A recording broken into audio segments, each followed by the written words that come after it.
Steve, this is nothing new. How many thousands of these days have you been at? But there is a little bit of something new with the tournament and the name of the tournament. And tell us a little bit about that. I mean, we've been trying to develop jiu-jitsu in New Zealand for a long time, and it's been a process, and we've just reached out over the last few years trying to get an international entity into New Zealand, so we got these guys can get exposure overseas. So we've managed to secure the Abu Dhabi Combat Club. It's an international format. It's the most popular submission grappling format on the planet. It's exploded over the last 10 years, and they usually run the trials in Singapore, but this year they've brought it down to Australia because of the level of support in Australia, and we're next, so it's an exciting time. It's an exciting rule set, it's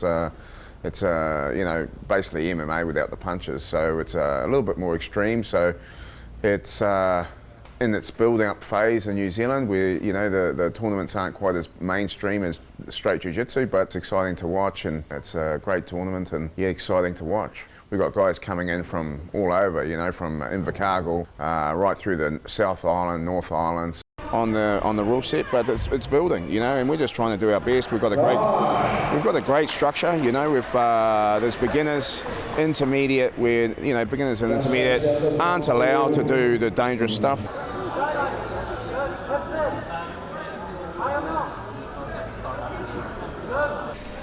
Nina, you've just won a big competition here today. Oh, yeah. Tell us a little bit about your career and how did you get here? Jiu-jitsu's pretty much always been a hobby for me. I've been doing it since I was about just before I turned 16, and I'm 20 now, so a good 4 years of grinding at it. And yeah, I'm out at a gym called Syzygy that's part of a MMA gym called Shuriken out in North Shore, and they're awesome. I love the team there. It's great. So much fun. And how much does this competition mean? It's because it's a pretty new competition as far as New Zealand's concerned. Oh yeah, I really like ADCC, like the actual big one. I reckon it's like the top dog no-gi comp for jiu-jitsu. It's cool to be able to do a little one here in New Zealand, even if I only get a couple matches, but yeah, it's awesome. And what do you think this could lead to? I have no idea. I don't know if I'm interested in doing heaps of international comps yet, but I do like the little Auckland tournaments. It's pretty fun. It's a good sense of community, and yeah, I love it. What's the jiu-jitsu community in New Zealand like? Oh, all I can say is it's like a second family. It's awesome. It's pretty much the main comment I have about it. Like, I always look forward coming to the gym. It's great talking to everyone. It's like a whole new set of friends just waiting. Yeah. And what have you got planned for the rest of the year? Maybe a couple other Auckland comps. Maybe just a couple other Auckland comps. Otherwise, I'll just keep training hard and lifting up my team. Yeah. They're able to, obviously dabble in a few techniques, but then they're kept away from the dangerous stuff. And as soon as you become a professional, you're allowed to, do everything. So it's a really well-structured process. It's not just jumping into tournaments and doing whatever you want. So we're just trying to grow it. And the last thing we want to do is have an injury, because that has an effect on the sport. But we're just trying to keep everybody active, keep the injuries down, and keep everyone excited and having goals. Well, there's prize money up today. It's not normal normal shows. Yeah, I mean, the professional boys today, they got $1,000 worth of kit, gi and no-gi stuff, and kimono, and $1,000 cash. So, it's a worthwhile afternoon, Good day's work, Kyle. Yeah, good day's work. I had a total of 7 matches, and yeah, it's just really good to be back here competing again, with as many people as we want here, no vax pass as well, so that's good. Yeah. How long have you been doing it? Because I can remember you having your first MMA fight. How long were you doing jiu-jitsu before that? About 2 years before my first MMA fight, I was doing jiu-jitsu, so it's coming up to this is my 6th year of training, so I'm looking to start trying to train with the best and be with the best, in the competition scene in jiu-jitsu. So that's my aim, is to, get overseas and fight the best, in the submission-only rule set like ADCC. So yeah. And the thing about it here is, like when you're in the cage and that, it's all gone by weights, but you're fighting some big guys here today. Yeah, that's right. I was fighting first my own weight, and then I won that, so I got to fight in the absolute. So I was fighting all kinds of different weights, and yeah, it's fun. It's fun. I really enjoy it. Versing all kinds of, body sizes. It's awesome. Yeah, it's fun. Believe it, I've been filming for 28 years, but this is my first jiu-jitsu That's awesome. tournament. But the thing that amazed me is the composure everybody's got. You get a hold on somebody, they don't seem worried. They've got an ulterior plan. Or how does it work? Well, I'd like to say that if I was to ever stop and say I'm okay in a submission hold, that I was actually okay, but sometimes that can go pear-shaped, if you're not careful. So it's a really quite exciting game, the submission-only rule set. If you switch off for 1 second, you could be in a really bad situation. A few people got their legs hurt today and arms hurt today, so it's quite dangerous if you're not careful. Yeah, so you have to be on your game all the time. And yeah, just been drilling a lot of leg lock and submission defenses recently, and it's paid off. Yeah. So how much would you say is strength? Because I've seen you strengthen up a lot. How much is strength? How much is technique? Wow. So strength and technique. So yeah, I would say it's a combination of technique, strength, and fitness.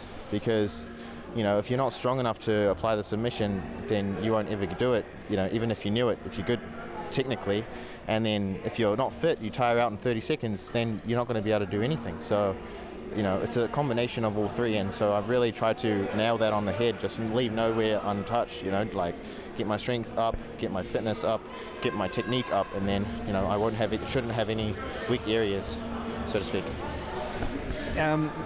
I did an interview with Steve about a year ago, and COVID was on, and he said to keep you guys busy, you were doing a lot more strength and a lot more grappling than you had been doing, and less striking. Yeah, that's right. Over in the lockdowns, we were hitting the weights a lot, and also hitting like the jiu-jitsu study. So we're hitting, we were getting the instructionals from the John Danaher's and the Gordon Ryans, and studying them while we couldn't run the gym and everyone was locked down. So we kind of used that time in our favor to level up in areas that we wouldn't get time to normally. So it was kind of a blessing in disguise, really. And it's just really good to come back here and compete and show my skills. Yeah.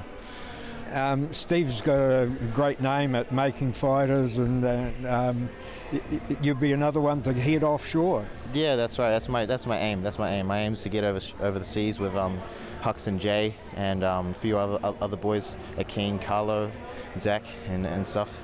Keen to get overseas and fight over there. MMA and also jiu-jitsu. Submission only jiu-jitsu is going crazy over there. So yeah, we're looking to do it all. Yeah. Hey, thanks for taking time to talk to us. Thanks. Spend the money wisely, or not. This will be going into my savings. This will take me overseas, so I'm really stoked about that. Fantastic. Yeah. Hey, all the best. Thanks, Tony. Mate. Yeah, Thanks, great buddy. talking to you. Cheers. Cheers. There you go. The big winner of today, Kyle Murder. Good on you, man. Well, I was just talking to Kyle, and he's heading off overseas, and you have to have that basis. Yeah, I mean, you got to be active, in the local scene. If you're serious, if you're serious about going overseas, you've got to be doing well nationally. There's no use, hiding away and pretending that you're something phenomenon that's too good to compete on the local scene. I'll tell you, the boys here that are competing on the local scene now are pushing the international standards, and it's great to see. So you just got to get active locally, do well locally, and then move offshore. So it's a great structure, and it's proving well. We've got the likes of JJ and Hakaraya and all doing great overseas. It's because they got pushed hard locally, got developed, and not just technically but mentally. I try and expect a lot from my guys. My guys all pack up. They pack the mats in. I mean, we were here at 2 o'clock last night, you know, all the guys, all my good guys were packing in with me here last night till 2. And then they go home, they're first ones here, they referee all day and they compete, you know, so they'll get someone to cover, they'll referee, then they'll come back and referee, and then tonight we'll have to pack down and go home and put it all away, you know. But the thing is, I expect a lot from the boys here locally, and then when they go offshore, it's like a holiday. They go, they sign up for Worlds, they go to Worlds, they can sleep in, okay, I'm going to turn up with a packed lunch and just have a great day, you know. It's an easy day at Worlds compared with, you know, potentially these local tournaments. They've got a, you know, it's a big workload. So we try and prepare them mentally. That's one of the tactics that we use in the gym, and it seems to work well. If we do well here, we'll be able to host trials, which are, you know, we get the, you know, anyone that wins here will be getting free flights to wherever the nationals are, that or worlds are that year. So we're pushing hard. Australia's got it at the moment. Australia's got the trials next month. So you know, if we do a good job here, we get a lot of support, man. We'll have the trials here within, you know, 18 months to 3 years. Hopefully I want to have the trials here if we get a lot of local support from the boys, and try and develop the sport and show the world what we got here. Oh, It's been an honour, and thanks for inviting us along. No, thanks for coming, brother. Yeah. Always good to see you. Okay. Keep it up.